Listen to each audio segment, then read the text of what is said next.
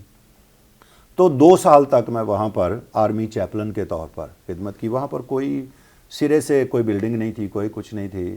زیادہ تر میری جو کانگریگیشن ڈومیننٹ میجارٹی جو ہے وہ بالکل لوور ورکر تھے. تو ان کے درمیان میری خدمت کا آغاز ہوا, اور میں خدا کا شکر کرتا ہوں کہ ایک بیلنس جو آیا, ایک طرف آپ اٹھتے ہی استاد ہو گئے. اور یہ وہ مقام ہے جہاں پر پریسبیٹیرین چرچ کا ہر پڑھا لکھا پادری اختتام کرنا چاہتا تھا. بالکل. تو مجھے خدا نے وہاں سے آغاز کرا دیا. تو میری شخصیت کو نکھارنے, بیلنس پیدا کرنے کے لیے خدا نے مجھے کام کہاں پر دیا جہاں پر بہت ہی کم حیثیت والے لوگ خدمت کرتے تھے, ان کے درمیان میں نے خدمت شروع کی. لیں گے یہاں چھوٹا سا بریک, کیوں میں اشارہ دیا جا رہا ہے کہ بریک لینی ہے, تو بریک کے بعد آ کر ہم اس سلسلے کو یہیں سے جوڑیں گے جہاں سے ہم اس وقت جو منقطع کر رہے ہیں. ناظرین, یہاں وقت ہوا چاہتا ہے ایک بریک کا. ڈاکٹر صاحب سے ہماری بات چل رہی ہے ان کی نجی زندگی کے بارے میں کہ ایک شاگرد کی حیثیت سے اور پھر ڈاکٹر کی حیثیت سے, ایک وائس پرنسپل کی حیثیت سے. لیکن یہاں وقت ہوا چاہتا ہے ایک بریک کا. ہمارے ساتھ رہیے گا, کہیں جائیے گا مت. اسٹے ود اس.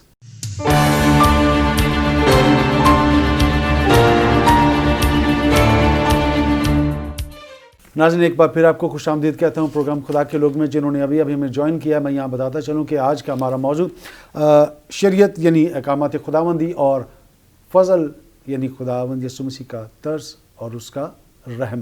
آج ہمارے ساتھ خدا کے خادم موجود ہیں, محترم جناب ڈاکٹر کامل مقصود صاحب. بریک میں جانے سے ہم پہلے بات کر رہے تھے شریعت کے حوالے سے. تو میں یہ جاننا چاہوں گا ڈاکٹر صاحب کہ شریعت کی ضرورت پیشی کیوں آئی, ایسا کیا تھا؟ کیونکہ اس سے پہلے ہم جب دیکھتے ہیں مقدس نوح کے زمانہ کو, اس کے بعد سے سب چیزیں جو ہیں وہ تبدیل ہوتی ہوئی دکھائی دیتی ہیں. اور کیا یہ وجہ ہے شریعت کے نافذ ہونے کی یا شریعت کو لانے کی؟ کیا کہتے ہیں آپ اس کے بارے میں, یا بال مقدس جو ہمیں کیا سبق دیتی ہے اس کے بارے میں؟ تھینک یو پال صاحب. میں سمجھتا ہوں کہ خداوند کا کلام ہماری رہنمائی کرتا ہے کہ شریعت کیوں دی گئی.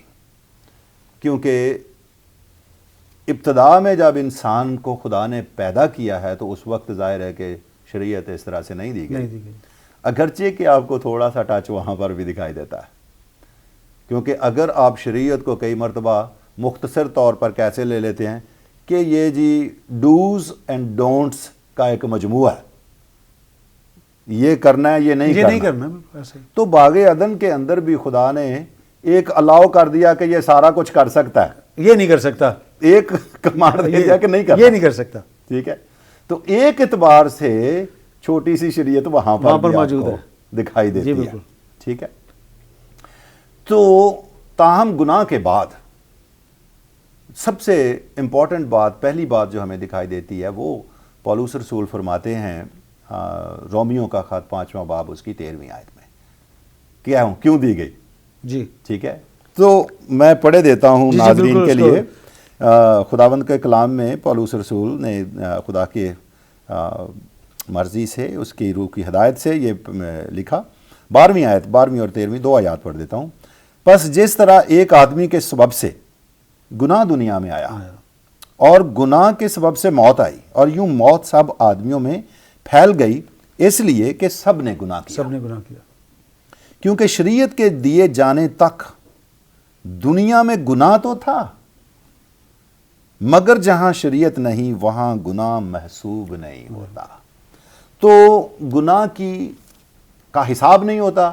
اگر شریعت نہیں ہے تو کسی کو معلوم نہیں کہ جی میں یہ کو گناہ کر رہا ہوں، میں خدا کا حکم توڑ رہا ہوں، میں اس کی نافرمانی کر رہا ہوں، کیونکہ اگر حکم ہے تو پھر ہی معلوم ہوگا کہ خدا نے یہ فرمایا ہے، مجھے کرنا ہے، میں نے نہیں کیا، یا یہ نہیں کرنا اور میں نے کر لیا۔ تو یہ جو حساب کتاب ہے وہ ہو نہیں سکتا اگر شریعت نہ ہو۔ شریعت پھر کیا کرتی ہے؟ یہ پہچان دیتی ہے گناہ کی در حقیقت، کیونکہ جہاں پر شریعت نہیں وہاں پر گناہ کی پہچان نہیں ہے، حساب نہیں ہوتا، آپ اس کو جانتے نہیں ہیں کہ یہ میرا قصور ہے، یہ میرا گناہ ہے۔ تو اس لیے شریعت دی گئی تاکہ لوگ جانیں، لوگ پہچانیں کہ وہ گناہ گار ہیں، خدا کی مرضی کے خلاف زندگیاں بسر کر رہے ہیں، اور ان کو احساس ہو کہ وہ انڈر کنڈمنیشن ہے، خدا کے ججمنٹ کے اندر، خدا کی عدالت، خدا کے غضب کے نیچے ہیں، کیونکہ وہ گناہ کر رہے ہیں۔ دوسری بات جو خداوند کا کلام ہمیں بتاتا ہے وہ غلطیوں کا، اگر آپ 3 باب دیکھیں تو اس کے بیچ میں بھی خداوند کا کلام ہماری رہنمائی کرتا ہے کہ کس طرح سے یہ جو شریعت دی گئی ہے اس کو ہمیں دیکھنا چاہیے۔ 19ویں آیت جو ہے وہ بیان کرتی ہے پس شریعت کیا رہی، وہ نافرمانیوں کے سبب سے بعد میں دی گئی، نافرمانیوں کے سبب سے، کہ اس نسل کے آنے تک رہے جس سے وعدہ کیا گیا تھا، اور وہ فرشتوں کے وسیلے سے ایک درمیانی کے معرفت مقرر کی گئی۔ تو یہ کس لیے؟ نافرمانیوں کے سبب سے دی گئی، اور اس کا پرپس کہاں تک دی گئی؟ خداوند یسوع مسیح کے آنے تک دی گئی۔ اب شریعت جو ہے چونکہ انسٹرکشنز ہیں، تعلیم ہے، اس کی جتنی باتیں قربانیاں ہیں یا اخلاقی احکام ہیں یا دوسرے تیسرے ہیں، ایک تو گناہ کا پہچان دیتے ہیں، گناہ کی پہچان دیتے ہیں، انسان کو احساس دیتے ہیں کہ میں گناہ کار ہونے کے سبب سے موت کا فتویٰ مجھ پر ہے، مجھے اس کے لیے کفارہ چاہیے، مجھے قربانی چاہیے اس کے لیے، اور جب تک وہ نہ ہو میری معافی نہیں ہو سکتی، کیونکہ خدا کا کلام جیسے کہتا ہے بغیر خون بہائے معافی نہیں ہے۔ تو معافی کیسے مجھے ملے گی؟ یہ ساری کی ساری چیزیں جو ہیں وہ شریعت کے اندر رکھ دی، اور پھر شریعت استاد پولس رسول کہتے ہیں بن گئی، ہماری مسیح تک پہنچانے کا استاد بن گئی۔ مسیح کی پہچان نہیں ہو سکتی اگر شریعت نہ ہوتی۔ دیکھو یہ خدا کا برہ ہے جو دنیا کا گناہ اٹھا لے جاتا ہے۔ تو اگر برے قربان نہ ہو رہے ہوتے، گناہوں کی قربانی جو ہے وہ نہ دی جا رہی ہوتی، ایک سوختنی قربانی کا برہ اور دوسرا گناہ اٹھا لے جانے کا برہ، اگر وہ شریعت کے اندر وہ تصویریں نہ ہوتی تو ہم کیسے پہچانتے کہ مسیح خداوند جو ہے وہ خدا کا برہ ہے جو ہمارے گناہوں کو اٹھا کر لے جا رہا ہے۔ تو شریعت کے دیے جانے کا پرپس کیا ہے؟ گناہ کی پہچان، احساس گناہ، معافی کا احساس کہ ہمیں چاہیے، اس کے بغیر نہیں ہو سکتی، اور اس بات کے لیے تیار کرنا کہ مسیح جب آئے اس کو پہچانا جائے اور الٹیمیٹلی وہاں پر لایا جائے کہ مسیح کی قربانی کے بغیر گناہ کی معافی نہیں ہو سکتی۔ لیکن ایک اور بات جو ہم اکثر اور ہے بھی زبان زد عام، یہ بات ہم دیکھتے ہیں کہ کچھ لوگ کہتے ہیں کہ جی اگر جب تک شریعت نہیں آئی تھی تو اگر لوگوں نے کچھ غلطیاں، کوتاہیاں، گناہ، قتل، یہ سب کچھ کیے ہیں تو ان کا انصاف کیسے ہوگا؟ اور جب شریعت آ گئی تو پھر اس کا انصاف کیسے ہوگا؟ اور جب ہم فضل کی بات کرتے ہیں تو فضل میں کانسیپٹ ہی اور ہمیں لوگوں کا نظر آتا ہے، لیکن ہم چاہیں گے کہ ان تینوں چیزوں کو بائبل مقدس کی تعلیم کے مطابق ہم سیکھیں تاکہ لوگوں کے جو خدشات ہیں وہ جو ہیں وہ دور یقیناً ہوں کہ پہلے کیا ہوگا، شریعت کے بعد کیا ہے، اور فضل جو ہے وہ ہمیں کس طرح کی تعلیم دیتا ہے اس کے مطابق۔ تو کیا کہنا چاہیں گے آپ؟ دیکھیں، یہ ایک بہت ہی بڑے نامور علم الہی کے ماہر گزرے ہیں، کارل بارتھ نام تھا ان کا۔ کہا جاتا ہے کہ 20ویں صدی کے وہ سب سے بڑے تھیولوجین تھے، ریفارمڈ تھیولوجین، تو بہت ہی زبردست. ایک مرتبہ کسی نے ان سے امریکہ کے دورے پر تھے تو پوچھا کہ جو لوگ مسیح سے پہلے مر گئے، آپ لوگ کہتے ہیں کہ نجات صرف مسیح پر ایمان لانے اور مسیح کے وسیلے سے ہے، تو جو مسیح سے پہلے تھے ان کا کیا؟ بہت ہی خوبصورت جواب دیا انہوں نے. مسیح سے پہلے کیا ہے؟ دیکھیے نا، بالکل صحیح. مسیح سے پہلے کیا ہے؟ تو آپ دیکھیے کہ خداوند کا کلام مکاشفہ کی کتاب میں ان کو کیا کہتا ہے؟ ازل سے ذبح کیا ہوا برا. ازل سے. اب مسیح کی قربانی کے بغیر کہیں بھی معافی نہیں ہے، اور مسیح سے پہلے کچھ نہیں ہے. ٹھیک ہے، ہم اپنے طور پر یہ سمجھتے ہیں نا کہ جی مسیح خداوند جو ہیں وہ تو 2000 سال پہلے آئے، اس سے پہلے بھی دنیا تھی. بالکل ایسا ہی ہے. ٹھیک ہے. ٹھیک ہے، تو ان کی معافی کیسے ہوگی؟ ہوگی؟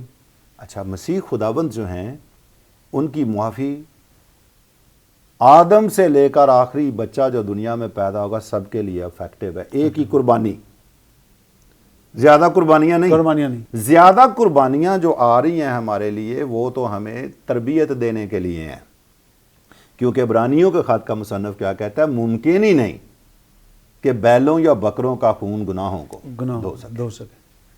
اب سمپل بات اس کی یہ ہے، آج بھی بہت سے لوگ قربانیاں دیتے ہیں، لاکھوں کروڑوں جانور ذبح کرتے ہیں، اور طرح کے صدقے دیتے ہیں، بہت سی چیزیں ہوتی ہیں کہ کسی طرح سے ہمارے کفارہ ہو جائے، گناہوں کی معافی ہو جائے.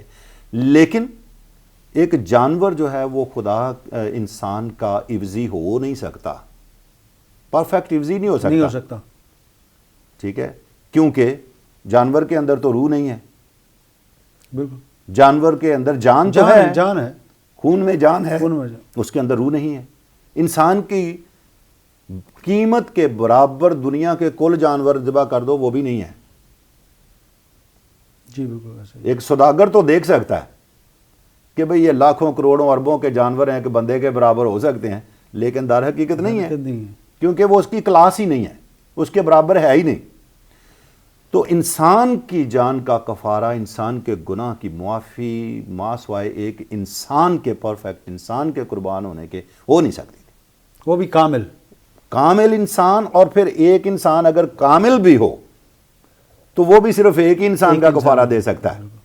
پر خداوند یسوع مسیح اس لیے دنیا بھر کے گناہوں کا کفارہ ہوئے کیونکہ وہ کامل انسان ہے، لیکن اس کے ساتھ ہی کامل خدا بھی ہے. تو وہ کل انسانوں سے بھی زیادہ بھاری قیمت ہے اس کی، کیونکہ اس جسم کے اندر، اس انسان کے اندر خدا کا کلمہ مجسم ہو کر بستا ہے. الوہیت کی ساری معموری اس کے اندر موجود ہے. تو وہ کل دنیا کے انسانوں سے بھی زیادہ قیمتی ہے. تو پہلے کیا تھا؟ لوگ جو تھے وہ مسیح خداوند کے آنے کی امید میں بچائے گئے ہیں. خدا کا کلام کہتا ہے جب آدم اور حوا نے گناہ کیا تو خدا نے ان کے لیے کیا کیا تھا؟ ایک جانور ذبح کیا، اس کا خون بہا، ان کے کرتے چمڑے لے کر ان کے لباس کو ڈھانپا، اور یہ جو ڈھانپنا ہے، پردے بنا دینا، کور کرنا ہے، وہ کفارہ ہے. اسی کو لفظ کفارہ ہے. ٹھیک ہے نا. تو کفارہ دیا گیا، ان کے گناہ ڈھانپے گئے، کلی طور پر ریموو نہیں کیے گئے. ٹھیک ہے، وقتی طور پر خدا نے ان کے گناہوں کو ڈھانپ دیا. تعلیم دے دی کہ آپ کے عوض ایک جانور کی جان گئی، کیونکہ اس نے جس نے فرمایا تھا کہ جس دن تو نے یہ پھل کھایا، جس دن نافرمانی کی تو مر جائے گا. لیکن خدا نے فضل کیا، رحم کیا اس پر، اس کو فوری طور پر برباد نہیں کیا، قربانی دی. لیکن وہ قربانی جو تھی اسی وقت آنے والی قربانی کی طرف اشارہ کر رہی تھی. بالکل. اس کے بعد آپ دیکھتے ہیں کہ ابراہیم کو جب کہا گیا کہ اپنا بیٹا قربان کر، تو کلوری کے پہاڑ پر، موریا کے پہاڑوں میں سے ایک پہاڑ پر، وہاں پر خدا نے اس کا ہاتھ روک دیا کہ نہیں، تیرا بیٹا نہیں، یہ برہ جو ہے وہ خدا مہیا کرے گا. تو انسانی قربانی ایک بے شک اسحاق کی ایک بڑے نبی کا بیٹا، اور نبی کیوں نہ ہو، اس کی قربانی بھی نہیں کام آئے گی. خدا مہیا کرے گا، خدا کا برہ آئے گا. خدا نے ایک جانور کی صورت میں ایک برہ مہیا کر دیا، لیکن یہ آنے والے خدا کے برے کی ایک علامت تھی وہ. تو ابراہیم جو ہے وہ بھی امید میں آپ دیکھتے ہیں یوحنا کے 8ویں باب میں مسیح خداوند نے کیا کہا تھا، تمہارا باپ ابراہیم میرا دن دیکھنے کی امید پر خوش تھا، اور اس نے دیکھا اور خوش ہوا۔ کون سا دن؟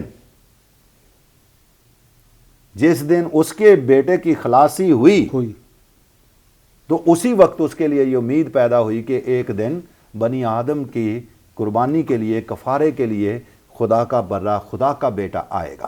اس لیے مسیح خداوند نے کہا تمہارا باپ ابراہیم میرا دن دیکھنے کی امید پر خوش تھا، اس نے دیکھا، ٹھیک، یقیناً۔ خوش ہوا۔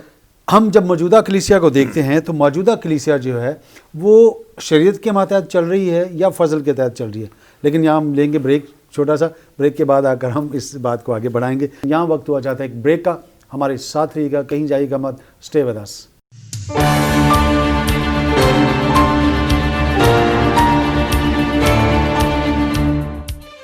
ناظرین ایک بار پھر آپ کو خوش آمدید کہتا ہوں پروگرام خدا کے لوگ میں۔ بریک میں جانے سے پہلے ہم بات کر رہے تھے شریعت کے حوالے سے ہی۔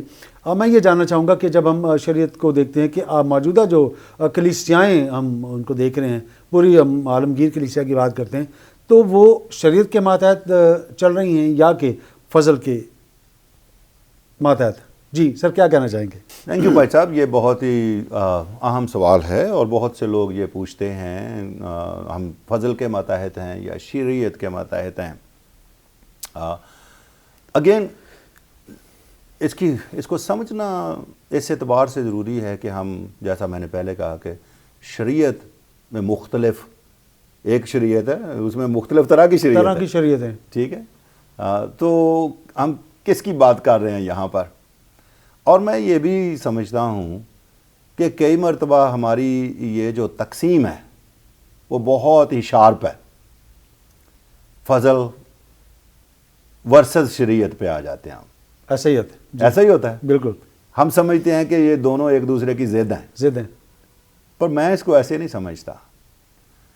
شریعت جو ہے اس کے اندر آپ کو خدا کا فضل نظر آتا ہے۔ یہ کیا خدا کا فضل نہیں ہے کہ ایک گناہ گار کے عوض ایک جانور دے دیا جائے؟ مرنا تو انسان کو چاہیے نا، لیکن خدا فضل کرتا ہے، رحم کرتا ہے، جو ہمارا حق نہیں ہے اس کو فراہم کرتا ہے، ٹھیک ہے۔ تو ایسا نہیں ہے کہ شریعت بالکل فضل سے خالی ہے یا فضل جو ہے وہ شریعت کو بالکل ہی رد کر کے آ رہا ہے۔ دیکھتے ہیں کہ خداوند کا کلام یوحنا کی معرفت، شریعت تو موسیٰ کی معرفت دی گئی، لیکن فضل اور سچائی یسوع مسیح کی معرفت پہنچی۔ ہم سمجھتے ہیں جی کہ دو الگ الگ باتیں ٹوٹلی ہو گئیں، پر آپ اس کو اگر غور کے ساتھ دیکھیں گے تو موسیٰ اور مسیح خداوند، ہمارے منجی خداوند کو یہاں پر دونوں کو کیا کیا گیا؟ دونوں درمیانی ہیں۔ موسیٰ جو ہیں وہ شریعت کے دیے جانے کے درمیانی ٹھہرے، موسیٰ کی معرفت۔ فضل جو ہے اور سچائی یسوع مسیح کی معرفت آئی۔ دونوں کا منبع کون ہے؟ دونوں کا ماخذ تو سیم ہے، خدا باپ سے، بالکل اسی سے آ رہی ہے نا، دو درمیانی ٹھہرے۔ تو منبع دونوں کا شریعت اور فضل کا سیم ہے۔ یہ نہیں ہے کہ شریعت کا خدا کوئی اور ہے اور فضل کا خدا کوئی اور ہے نا، بالکل۔ تو یہ دونوں کا ماخذ، دونوں کا منبع ایک ہی ہے۔ اب شریعت جو ہے، جیسا میں نے پہلے کہا کہ 3 مختلف طرح کی اقسام ہے، براڈ کیٹیگریز میں ہم اس کو لے رہے ہیں۔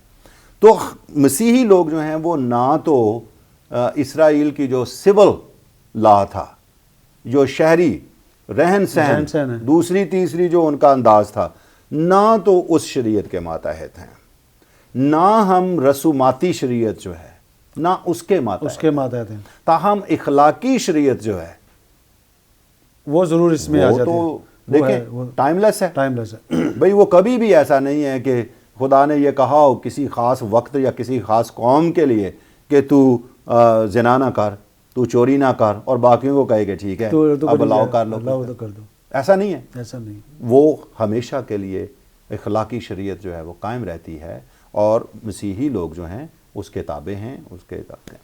پولس رسول خوبصورت انداز سے بات کرتے ہیں رومیوں کے 6 باب میں، تو وہاں پر آپ دیکھیں گے کہ وہ ایک گناہ گار شخصیت گناہ کے ماتحت زندگی، اور پھر وہ شخص جو مسیح پر ایمان لے آیا ہے، جس پر خدا کا فضل ہو گیا، ان کے بارے میں بات کر رہا ہے۔ تو کیا ہے، کیا تم نہیں جانتے چھٹا باب کہ تم جتنوں نے مسیح یسوع میں شامل ہونے کا بپتسمہ لیا تو اس کی موت میں شامل ہونے کا بپتسمہ لیا۔ موت میں شامل ہونے کے بپتسمے سے کیا پھر ہوا کہ آپ اس کے ساتھ دفن ہو گئے، لیکن وہیں بات ختم نہیں ہوتی، بلکہ اس کے ساتھ مردوں میں سے جی بھی اٹھے۔ اس لیے اب وہ کہتے ہیں کہ گناہ کا تم پر اختیار نہیں ہوگا، تم گناہ کے کنٹرول میں نہیں ہو، نئی زندگی میں چلو، نئے بن گئے ہو۔ اس لیے پولس رسول خوبصورت انداز سے ان باتوں کو بیان کر رہے ہیں کہ بھئی اب پھر تم کیا ہے، اس لیے کہ گناہ کا تم پر اختیار نہیں، کیونکہ اب نئی زندگی میں آ گئے، اختیار نہ ہوگا، کیونکہ تم شریعت کے ماتحت نہیں بلکہ فضل کے ماتحت ہو۔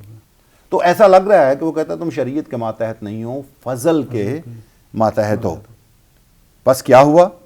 کیا ہم اس لیے گناہ کریں کہ شریعت کے ماتحت نہیں بلکہ فضل کے ماتحت ہیں؟ ہرگز نہیں۔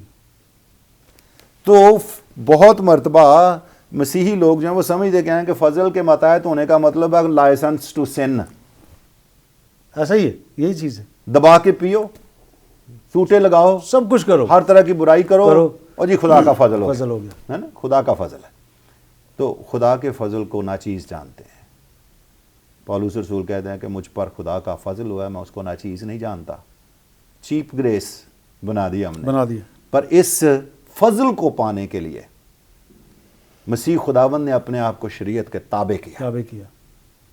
وہ جو گناہ سے واقف نہیں تھا، ہمارے لیے گناہ کی قربانی بنا، شریعت کے جو تقاضے تھے اس نے سارے کے سارے پورے کیے، اور جب سب تقاضے پورے کر دیے اس نے، تو گناہ گار کے لیے وہ خدا کا فضل مفت ہو گیا اس پر ایمان لانے کے سبب سے۔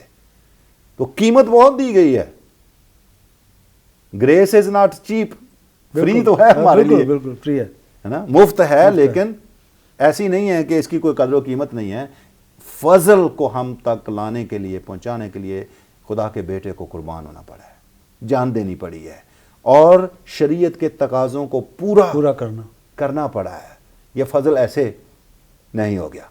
تو بھئی ہم جو مسیحی لوگ ہیں، ہم رسوماتی اور جو ان کی شہری شریعت ہے، سول لا ہے، اس کے ماتحت نہیں ہے۔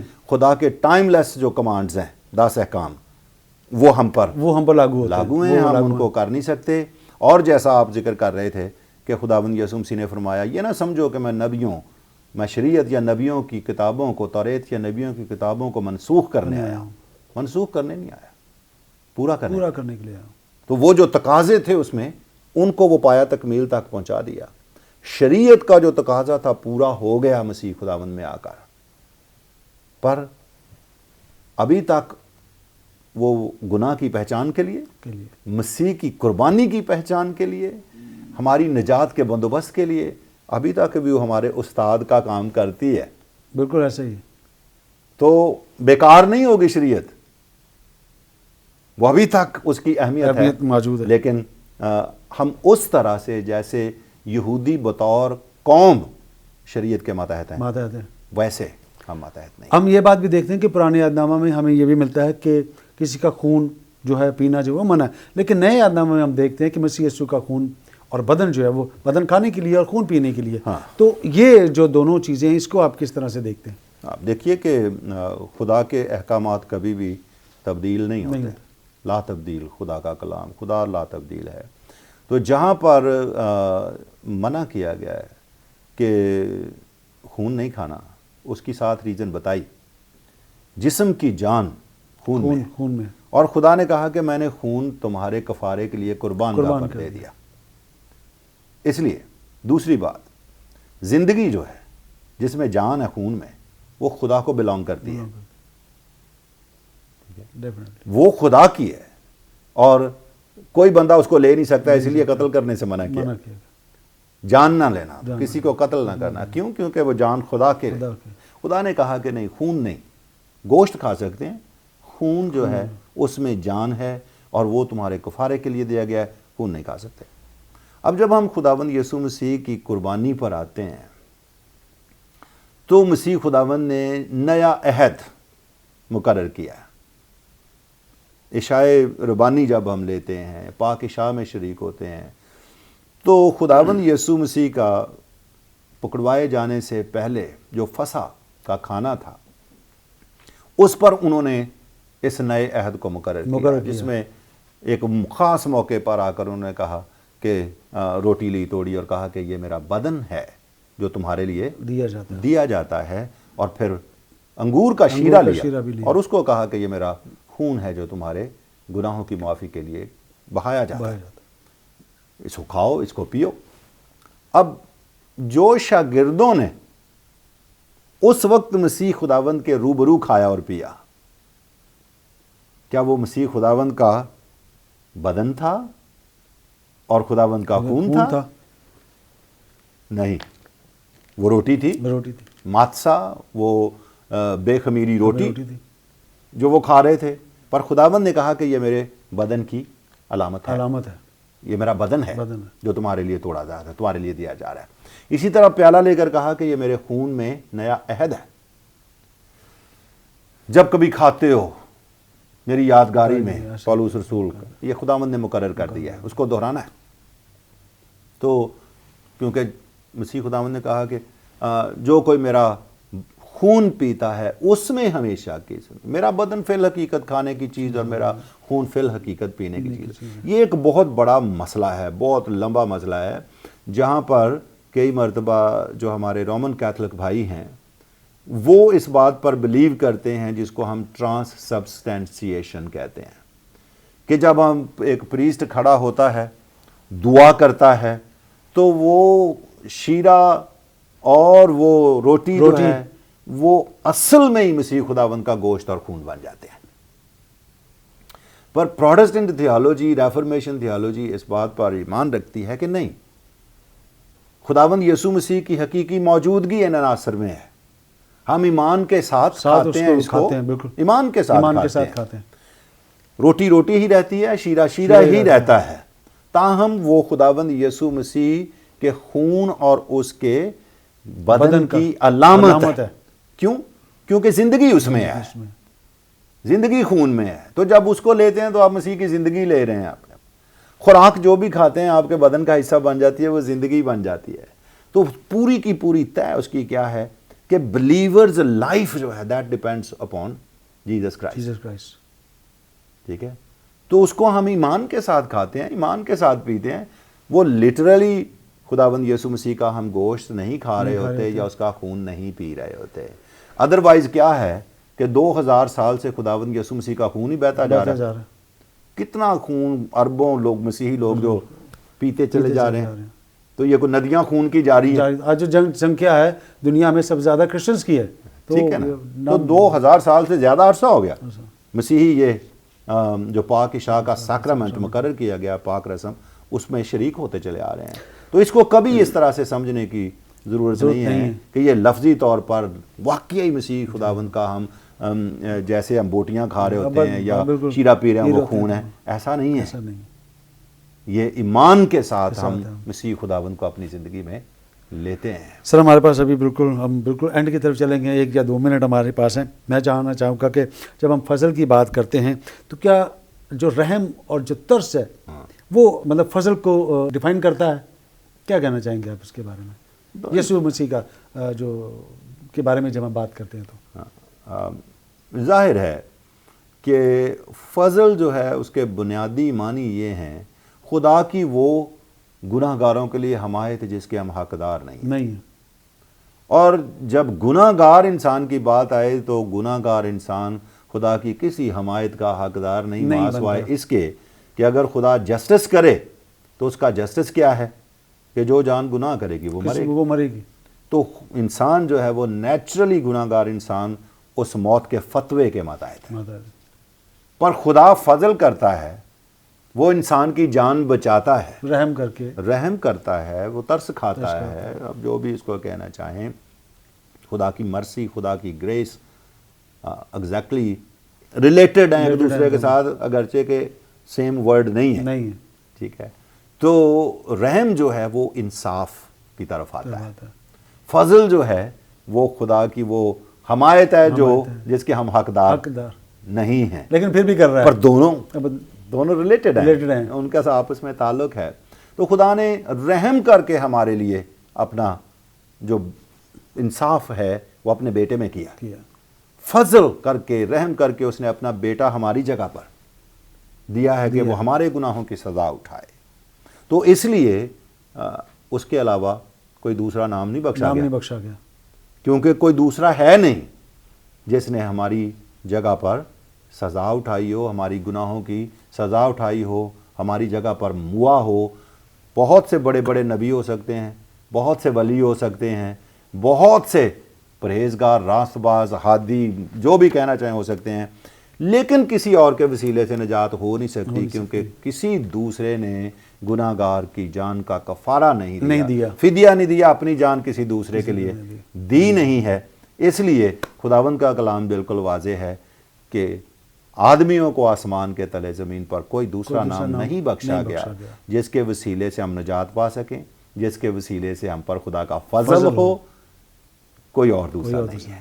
اس لیے یسوع ہی ہے میرا اور آپ کا منجی، خداوند ہے جس کے وسیلے سے خدا کا رحم، اس کا ترس، اس کا فضل ہم تک آتا ہے. اس پر ایمان لائے بغیر نجات ممکن نہیں. ڈاکٹر صاحب بہت بہت شکریہ، تھینک یو ویری مچ. بہت سی یقیناً وقت کی کمی کے باعث بہت سی باتیں جو ہیں وہ رہ گئی ہیں، لیکن خداوند نے پھر کبھی چاہا تو ضرور ہم بیٹھیں گے اور ان کو بھی ہم لوگ جو ہمیں دیکھ رہے ہیں، سن رہے ہیں، ان کی اصلاح کے لیے، ان کی تربیت کے لیے ضرور ہم آپ سے بات کریں گے. تو میں ایک بار پھر آپ کا شکریہ ادا کرنا چاہوں گا. بہت بہت شکریہ. ناظرین، آج کا یہ ایپیسوڈ آپ نے دیکھا اور سنا. یقیناً بہت سی ایسی باتیں، بہت سی ایسی خدشات جو میرے دماغ میں بھی تھیں اور بہت سے بھی لوگوں کے دماغوں میں تھیں، آج شاید وہ چھٹ چکی ہوں گی. اور یقیناً ہمیں ان باتوں کی طرف آنا ہے جو بائبل مقدس ہمیں بتاتی ہے. ہم ضرور ہے کہ ہم فضل کے محتاج ہیں، لیکن ہم اکثر اس بات کو کسی اور طرف لے جاتے ہیں اور پھر ہم گناہ کی زندگی کو بھی گزارتے ہیں اور کہتے ہیں کہ شاید ہم یہ بہتر کریں. ایسا شاید ہمیں نہیں کرنا ہے اور ہمیں بائبل مقدس کے مطابق اپنی زندگی کو گزارنا ہے.